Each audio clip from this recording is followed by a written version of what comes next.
নমস্কার বন্ধুরা, আমি আবার এসে পড়েছি একটা নতুন রেসিপি নিয়ে। শুটকি মাছের চান্দা শুটকি এটা হয়, এটা দিয়ে একটা সবজি বানাবো। তোমরা আমার সাথে থাকো। দেখো বন্ধু, আমি গ্যাসটা জ্বালিয়ে নিলাম, এখন কড়াইটা বসিয়ে দিলাম।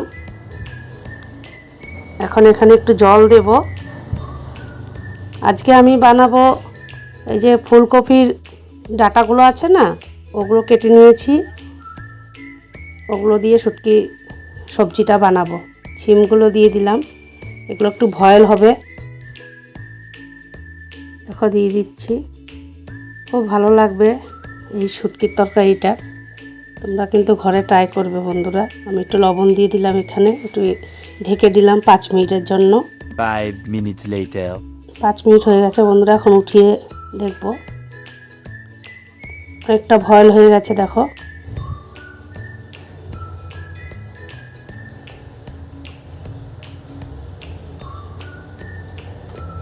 শুটকির তরকারি দিয়ে খুবই ভালো লাগে খেতে বন্ধুরা। একটু ঝাল হতে হবে সবজিটা, তাহলে ভালো আরও বেশি লাগে।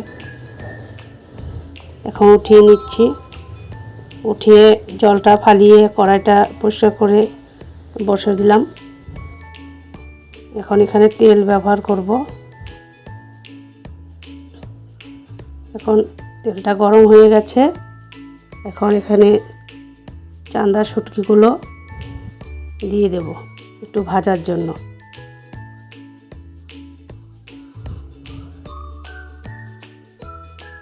এখানে লবণ দেব, অল্প হলুদের গুঁড়ো দিয়ে দেব। একটু মাছ ভাজাটা একটু কড়া হবে।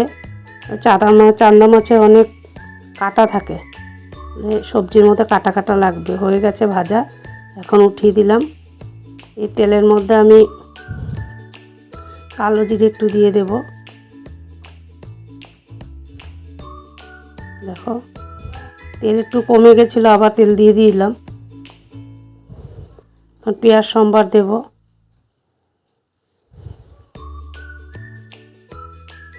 লাড়িয়ে চাড়িয়ে পেঁয়াজ একটু অল্প অল্প ভাজা হবে।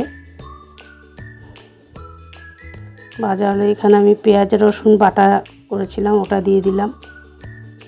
কাঁচামরিচ চিড়ে রেখেছিলাম, ওটা দিয়ে দিলাম। এই কাঁচামরিচগুলো বিরাট ঝাল বন্ধুরা, গাছের, আমাদের বাড়ির গাছের মরিচ এগুলো। একটু মরিচের গুঁড়ো দিয়ে দিলাম, কেননা শুটকির সবজি তো মানে ঝাল হলে ভালো লাগবে খেতে। একটু হলুদের গুঁড়ো দিলাম। এখন একটু নাড়বো। এখন আলুগুলো কেটে রেখেছিলাম, ওগুলো দিয়ে দিলাম, একটু লবণ দিয়ে দিলাম।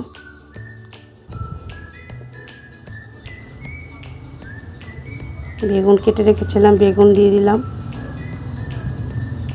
চচ্চড়ির মতো, ছোটো মাছের চচ্চড়িতে যেভাবে কাটো ওইভাবে কেটে নিয়েছিলাম।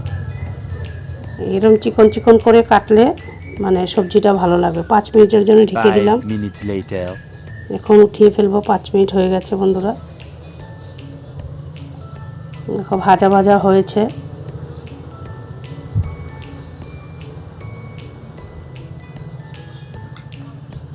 এখন তোমরা মটরশুঁটি দিয়ে দেবো বন্ধুরা।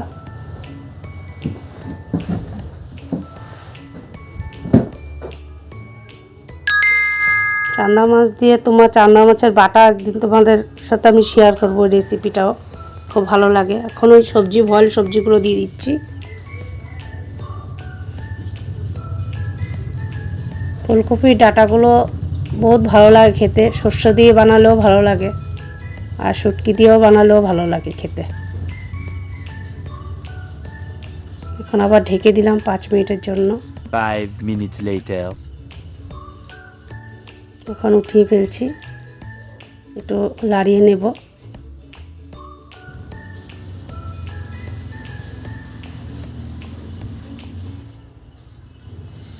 এখানে কেটে রেখেছিলাম টমেটোগুলো দিয়ে দিলাম। টমেটো দিলে মানে স্বাদ হয় তরকারিটা, সব কিছুর মধ্যে টমেটো না দিলে ভালোই লাগে না। 5 minutes later. আবার উঠিয়ে ফেলছি 5 মিনিট রেখে। আবার একটু নাড়িয়ে নেব।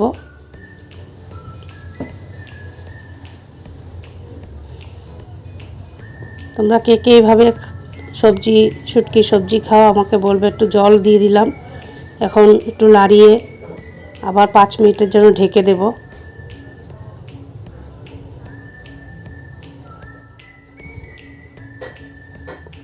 5 minutes 5 মিনিট later. হয়ে গেছে বন্ধুরা, আবার উঠিয়ে নেব।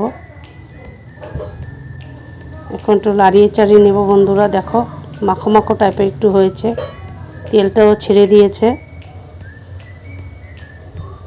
এখন মাছগুলো দিয়ে দেব, ভেজে রেখেছিলাম যে শুটকি মাছগুলো। হয়ে গেছে বন্ধুরা, তোমরা সবাই কিন্তু এটা ট্রাই করবে ঘরে আর বানিয়ে খাবে, আমার রেসিপিটা ফলো করবে। এখন ধনেপাতা দিয়ে দিলাম। শুটকির তরকারিতে ধনেপাতা দিলে খুব ভালো সেন্ট বেরোয়, ভাল লাগে খেতে। ঠান্ডার দিনে এটা বেশি ভালো লাগে এইভাবে শুটকির তরকারি বানালে। হয়ে গেছে বন্ধুরা, দেখো আবার একটু ঢেকে দিলাম। 5 minutes later. উঠিয়ে ফেললাম আবার। দেখো বন্ধুরা কি সুন্দর হয়েছে, এখন একটু মাখো মাখো। তোমরা এইভাবে কে কে খাও আমাকে কমেন্ট করে জানাবে। এখন নামিয়ে ফেলবো বন্ধুরা, হয়ে গেছে দেখো।